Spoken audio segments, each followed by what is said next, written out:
Hello and welcome to Real Watchers Movie Club. My name is Garrett. And I'm Kevin. And we are your hosts. Movie Club is a show where we pick a movie every week and discuss it just like a book club. On today's show, we're covering the comedy drama, The Truman Show. Our thoughts and more coming up on Movie Club.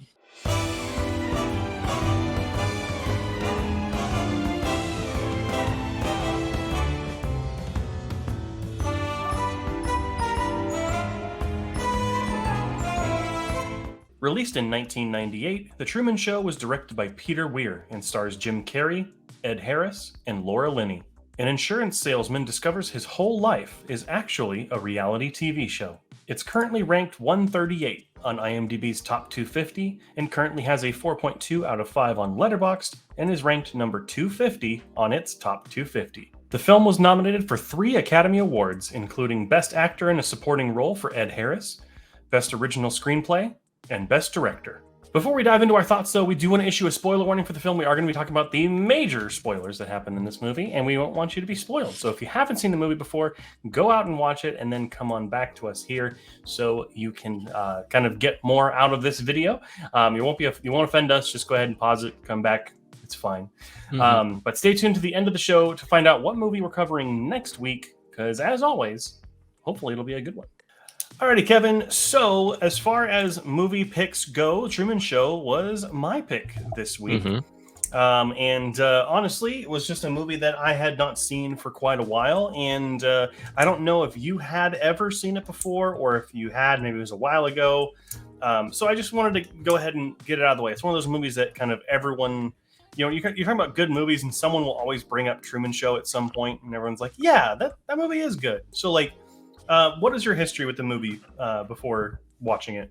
Never watched it before, but I heard Eddie talk about it, Fans of Something, that it was one of his favorite movies, or one of the ones that he enjoys watching. So I knew about it being possibly good, but that's all. I went in with nothing else. Yeah, it's honestly, it is, in kind of just spoiling some upcoming thoughts here, it is a good movie. And I think that it is a lot of fun to watch, because I think you're seeing a Jim Carrey where he's able to be himself and just that, but also kind of morph that into the role. It takes some of his crazier elements into character, because he's obviously going through this huge life-altering realization about his entire world. I don't think they really could have picked a better actor to be able to mix the comedic with the dramatic. Oh yeah, and he shines in this movie. I know it's all about Jim Carrey and Truman, but I've been very surprised of how comedic he can be, but how serious he can also be in the roles in the same movie, which is very nice to see. Yeah, and I think we're fresh off the heels of not fresh off the heels, but we recently covered Eternal Sunshine of the Spotless Mind, which is definitely him, far more dramatic. Not really, he's not really comedic in that movie. And I think that this is kind of a mix between his more comedic roles and his more serious ones. And so in doing so, is just a better performance from him. It feels more natural. I'm not saying this performance is better than Eternal Sunshine of the Spotless Mind. I think that movie is probably his best performance still, but he is the heart and the soul of this movie, and his performance is what makes it what it is. Yeah, I totally agree with that. And I think, in saying that, Ed Harris, who plays the director of the TV show, or the creator, is also good in his role. This weird, distant father figure that Truman never really had. Or that he thinks that he is, which is, I guess, part of the really cool idea of it. But also, I'm going to just go ahead and levy a little bit of criticism of this movie. He's really the only one in this movie who I remember after watching it. I feel like no one else in this movie is memorable or really does anything to distinguish themselves. True. I agree with that. I mean, you have two main characters. It's Truman and the guy who created Truman. And that's basically, I can't even, I mean, there's this one girl that I don't even remember the name of that comes in to try to get him out. which is the love interest in this whole thing. I don't remember her name. I don't remember the wife's name. I don't remember the dad's name. So, but that means that they played their role to a T, and that's the only ones that we can remember because of how memorable it was. Yeah, exactly. And it's just one of those things where it's a little disappointing because no one else is really able to match Carrie Hmm. when they're in person together. Like Harris can match him, but he's obviously he's not there physically with Truman, Hmm. right? Hmm. And so, like everyone who's with him, like his friend, like when you're watching the movie, yeah, Laura Linney does a fine job of playing the wife, and I forget the name of the actor who plays his friend. But then when you're done watching the movie, you don't think about them. You don't think about their performances because they just really didn't bring anything necessarily to the table that was just like wow factor, because in many ways I think this is a vehicle for Jim Carrey, right? Yeah. Like this Uh-huh. is like in the actual show that the movie is showing us, it's about him. Hmm. And I think that making him the front and center um, was the smart decision, and why I think so many people still to this day love this movie.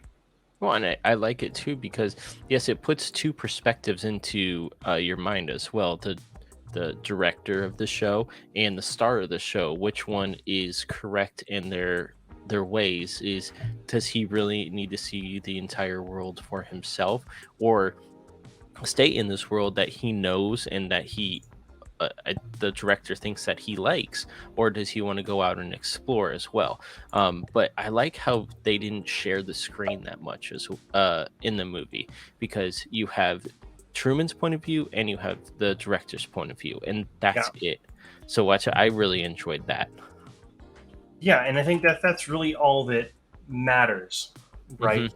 Is those. And so uh, yeah, I mean it's really fantastic, and I think that the all of the events that happen with kind of the unraveling of the nature of it being a TV show. There are some really funny moments where they go over people having broken onto the set. Hmm. Like the guy who jumps out of the Christmas present and he's like, Yeah. "Hey, Truman, it's a TV show!" Like, Uh-huh. it's totally things that human beings would do, Oh yeah. and it's so funny. Um, and like you kind of have to put it out of your mind, the mental and physical damage that's being done to Truman. Like Yeah. the fact that he's so afraid to leave the island because of past trauma. Like Hmm. you've just traumatized that that human being Hmm. for a TV show, and for a greedy reason. And that's why I think a lot of people take an I guess you could say like an anti-capitalist message out of the film, an anti, I guess, mass media entertainment message. Yeah. Um, and in a lot of ways, I think you can take it as like the control or the influence that it has over our lives, Yeah. for better and for worse, right? Like there are great things that having, all this media can do for us, right? Being able to analyze it, being able to watch so much content. But at the same time, this content's influencing your life more than you'd think. Exactly. You have the pros and the cons of Truman being on the island, but the con and the pro of the cons of the director as well. I mean, Truman has everything on that island to his T, that he doesn't need to go anywhere else, but he wants to explore. And the director is getting money off of Truman, but Truman doesn't know that. So it's a fine balance, and you kind of see both sides during this movie as well. Hmm. How it's two different stories, but they always seem to merge into one story, um, which I really liked as well. Yeah, and I think one of those messages that it really goes for is like, no matter what the content is, no matter how controversial it may be, no matter how odd it may be, there's always an audience for it. Yeah. And I Hmm. think that, and we'll be willing to watch people go through these things all the time, Hmm. which is, Exactly. I don't know what that speaks about humanity. Probably not good things, but, it is what it is. But like, it is, it presents some fascinating things to think about. And I like to theorize the kinds of things that would happen after he walks out the door, right? Mhm. Does he sue the television studio? He doesn't sign a contract. He was literally just forced to live his life. Yeah. He So was like, literally he was an orphan, and then he got put into a TV show, not the yeah, other way around. So yeah, what and he doesn't like, he's not under contract, so he could probably Mhm. sue them for everything they're worth, Mhm. if he has a good lawyer. But like, also, sure, he's learned to live his life in this fake world, but how does he fare out in the real world? And how does his popularity going to affect Ex- his life? well, Maybe he yeah, won't be like, able to live a life. well, when you're saying he's suing the directors and everything, but they made him famous. They made him Truman. So is it a bad thing that they made him famous, or is it a good thing that made him famous? What if Because you don't maybe want the fame? exactly, but what he goes outside of the dome, and he is already a superstar. He will be a superstar when he goes outside of the dome. It's not. I don't think it would change. Yeah, but that kind of leads me back to what I was saying, which is that I'm glad they don't show it. Yeah. They Oh just yeah. show him leave and it's done. Mm-hmm. But then it ends with probably the single most on the point message of the entire film, which is at the end, they all kind of go, oh, let's see what else is on. Because Yeah. immediately move on from one thing to another. In some Exactly. ways, I think it does predict the TikTok generation where, like they Mm-hmm. just move from one 10-second video to the next because the attention span's that of a fly. Uh you huh. know it is really a fascinating ending. It's a great ending too, Mm-hmm. that really, you know punctuates the message that they're going for. Let's say that one more time. Sorry. No, I was saying I think it really punctuates the ending that it's going for, that Oh.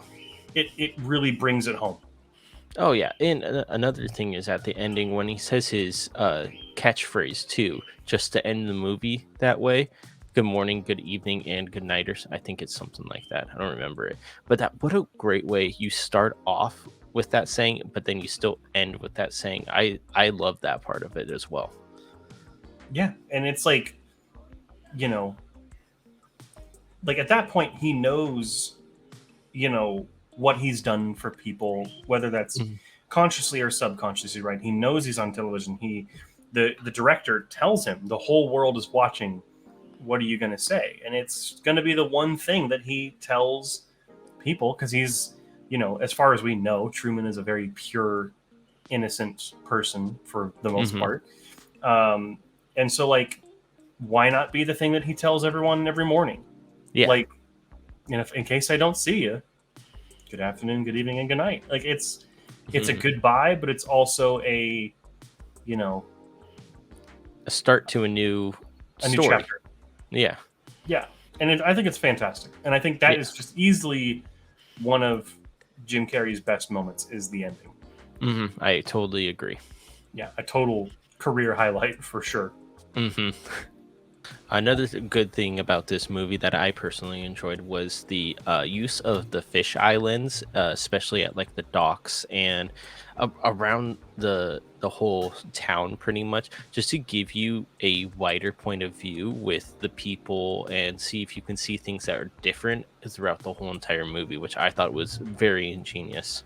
Yeah, yeah, and it's a way for the cinematographer or the director of photography to bring us into what the audience at home is seeing and Mhm. their perspective, but also, those are where those cameras would be. They'd put it in the glasses, they'd put it in the tie or the coffee cup or whatever, so they can Mhm. get footage of any angle, because there is no behind the scenes. There is no, like, I mean, you do see it in the elevator for that split second, but Yeah. there is really no off area of camera, I forget what the exact term is, like a dead zone or something, right? Mhm. Where the cameras and crew would be, because it's a real world and all the cameras are hidden and in the environment. So, it's a really fascinating way of having the director and the DP or the cinematographer bringing you in to those sequences for sure. And like obviously, many films have used the fisheye lens over the Mhm. years. And I think that this is probably not the most historical use of it. You Hmm. know, I would say recently, like Poor Things had a much better use of Oh yeah. fisheye lens than this did. But I think that the effect that it's going for here is Hmm. far more grounded and just realistic. And I think I really appreciate the decision to go that route. Well, and then when they were showing where all the little cameras were hidden and everything like that at the end of the movie was really ingenious, just showing you, oh, they were filming this way, they were filming him this way, and this is where this camera was, which was really cool to see because at the beginning you're like, oh, this is just shot like this, and then you get the little behind the scenes, but just to see where everything is hidden, which is nice. Yeah, and like it kind of makes you think, right? Like you're like, maybe I should check that bush, like Yeah. you know, because there's people who think we're living like Truman Show has literally caused like a conspiracy theory disorder in people. I want to make sure that's actually show Truman Show syndrome. Um, Let me see here. Yeah, there's a thing called the a Truman Show delusion, or also Truman syndrome or Truman disorder. Hmm. Um, that is a type of delusion in which the person believes that their life is a staged reality show or that they're being watched on cameras. Um, Hmm. this was actually looks like this was created 10 years after the movie, but I guess a lot of people have experienced this as their, you know, a delusion or like a mental health Mhm. concern, right? Like where they think that it's all fabricated. Like, you know, Mhm. it's kind of similar to people thinking that we're in the Matrix, right? Mhm. Where, you know, it's a computer simulation or it's a reality show. And you know what? In some weird cosmic sort of way, sure, maybe. But like, you know, most likely not. One like near 100%, that's not the case, right? Yeah. Like, so it's just a really interesting thing that this movie has had that much of an effect on people. And if Mhm. we ever end up covering the Matrix on here, I'm sure we'll talk about that as well. But you know, and in some ways they do feel very similar, you Yeah, know. I agree. Whereas this kind of goes more like the anti-establishment, anti-capitalist, anti-mass media type message. Matrix Mhm. kind of goes more for the philosophical and like, you know, that kind of thing. So they are different, but they do certainly have some similarities. And so Yeah. I think that would be a very fun double feature. Actually, one of the things I've been coming up with lately is like double features with Mhm. movies that would not have existed at the same time or whatever. Like recently we talked about how Schindler's List would be a good double feature with the Zone of Interest, Mhm. or like this is like I've been having fun thinking about those. Like if I owned a movie theater, what would I make double features? And this is one of them. Truman Show and The Matrix would be two real different, but real like, you know, Similar. stuck in a fake world type thing. And I think that that's a Yeah. lot of fun. Uh-huh. Yeah, well, which one would you show first? Um, I think, you know, I would probably show The Matrix first because it's your high octane, it's your action one, and then you go into the Truman Show because it's, you know, usually I think you would, if you're doing that kind of a thing, you want to end your night on a feel good movie, True. like, you know, like there like I still fondly remember like walking out of the theater with you for Zone of Interest, and we're both just kind of like, oh, Oh, yeah. like, and you're kind of down, or like walking out of Infinity War for the first time Uh-huh. seeing that Uh-huh. movie, and you're like, what? Like, Yeah. like those are fun, but I think like, you know, when you've been sitting there watching two movies back to back, to kind of leave on something that's like, you know what, I feel good about that. That was funny. You know, we got the blood pumping with the Matrix, and then we kind of brought it back down with Truman Mhm. Show, and I think that's probably the way that I would do it.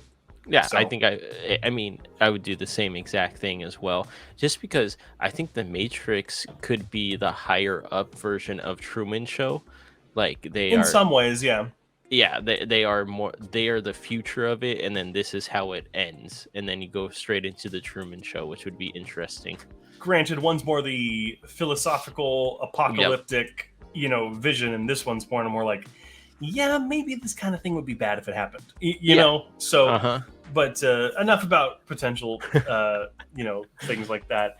Well, I think can bring us to kind of a good point to kind of end the video on today. Obviously, since this was my pick, Kevin, you want to go first? And this is your first time seeing the film. So, what did you think, and what are your final thoughts and your score? My score was a 80 out of 100. Again, with these top 250s, is it something that I'll reach back and grab and go watch again? Probably not for a little while, but that's okay. I watched it and I enjoyed it when I was watching it. So that's 4 stars out of 5 stars, or yeah, that's 4 out of 5 stars on my letterbox. But very Jim Carrey is is surprising me with these rules that are kind of silly but also serious, which I really enjoyed. And I always thought him as the comedic guy, but he can definitely get serious in some of his movies, which I really enjoy. Very cool. So for me, ended up giving the film an 84 out of 100, which equates to a 4 star out of 5 on Letterboxd. For me, I think that this film is very profound, and there's, every time you watch it, maybe depending on how you are mentally, you could come away with a different message and a different interpretation. But I think that, as a whole, it's a very profound film, and its commentary is pretty on point. I think Jim Carrey is fantastic. I think Ed Harris also does a good job. But like I said, the rest of the cast just doesn't really hold the candle, and I don't think there's ever a reason that they could have, or like they should have. This is Jim Carrey's movie. And one of the other things I didn't really mention earlier, but I would say that this is a very good movie, but I don't necessarily think it's a essential viewing. Like, this isn't something that's going to change your fundamental understanding of film. This isn't something that's like, this doesn't feel like Eternal Sunshine of the Spotless Mind levels of like, you need to watch this movie to be a film fan.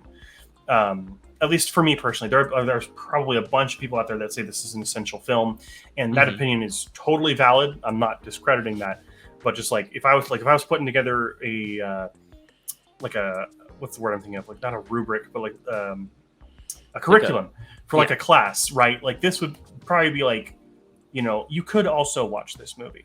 Like I would say The Matrix is a far better movie than this one, and but for many different reasons. But an 84 is what I'm going to leave off with this one. So the question now falls to you. What do you think of The Truman Show? Go ahead and leave your comments down in the section down below. But remember to be nice to each other, because one of you may be the director and one of you may be Truman.